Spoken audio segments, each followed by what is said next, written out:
Avieta avuddemu omwaso ku nsonga za mukyala we tekako n'omuwala Doni Asia era nga Wanino ayogedde ebigambo bye sitamulirangako ng'ayogera. Nze era neewuunyiza nnyo okulaba nga Avieta avuddemu eno embeera. Kale katugambe naawe omuntu yenna osobola okuva mu mbeera wabula ng'ate kisobola okuleetera abantu abakwetoolodde okwewuunya naddala ng'obadde toli muntu ayogera si gwe muntu abeera ennyo mu bantu abangi toyagala kwogera kino na kiri na kino.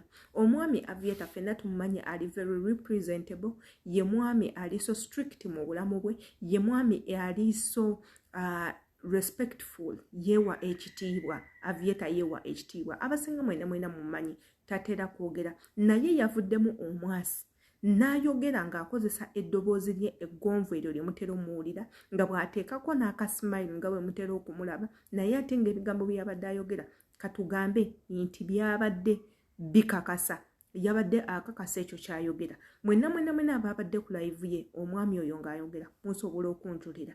Yenze Sheila Adita gwe wenna atanaba kubanga osubscribinga jangu obeere nga osubscribinga abadde ayitawo obuyisi ku channel yaffe eno naawe n'olabayo ka video kaffe tukwebaza webale nnyo. Thank you for stopping by.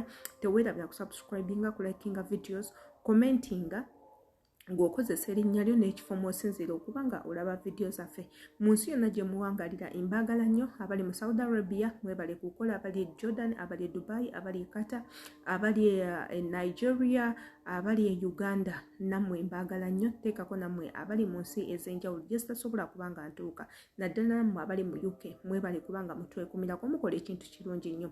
Video zange mbagamba nnyo bwe ziba nga zibanyumira osobola oziwa like, leka ng'okomentinze. Komenti eyo ebaako kyennyongerako ennyongera amaanyi okukola video endala wabula ate nawe wayagala mbeereko obubaka bwempa famire yo oba obabuuzaako gwe nsindikira obubaka wano wennyini ku channel ongambe Adita tumirako maama wange oba omwana wange oba taata wange nja kuba nga nkikola kuba yemmwe bakama bange.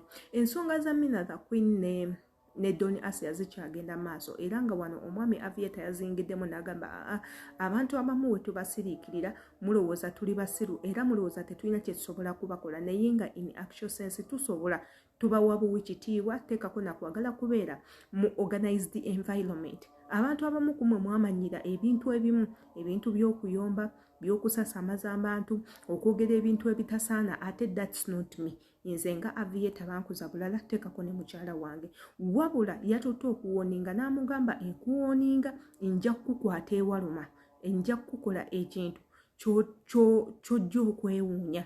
Ffe abantu abamu tusirika not that tetulina byakwogera wabula tusirika kubawa bitiibwa, tusirika olw'ensonga si buli kiseera nti weetaaga okwogera. There are times woyina okubeera silent, most especially when you have nothing to say, you better keep quiet. Omwami ono yayogedde ebigambo ebyo naye nga yabijje mu kulumwa olw'olutalo olubadde lugenda mu maaso. Mukyala we bamujjukiza maama we eyafa era bwe batyo bamugambye ejjayo omulambo gwa nnyoko ogulye era bwe batyo bamugamba kitaawo yakwenda, maama we yakwenda, yafa takulaze kitaawo n'ebintu ebirala. Bino bye nsiiba mbagamba mmwe n'abaganda bange abali ku internet.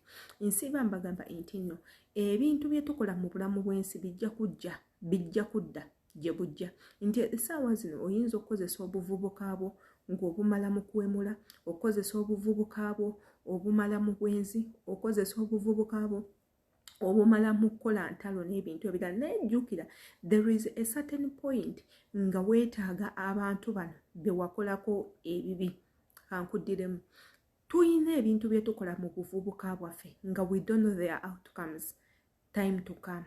Nti oyinza okukola ekintu nolowooza kikomyawo naye bano abantu b'okoseza time will come when you need those people. Kyovulaba bagamba what goes around comes back around.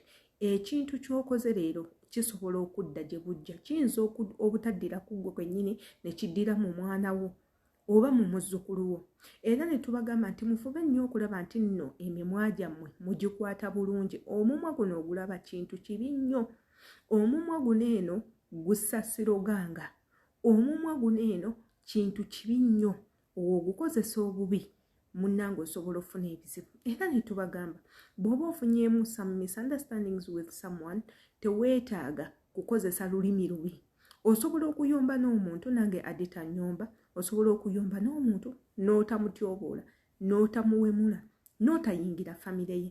Ate ng'oyagala okulaba obubi bw'omuntu, yingira famire ye, yingira ku muzadde we, omukazi oba famire gikwatire ku mwana waabwe, oba omwana mukwatire ku bazadde be. Wogenda okulaba how far that person can go. Wogenda okulaba omuntu ono abadde kibi yenkana ki.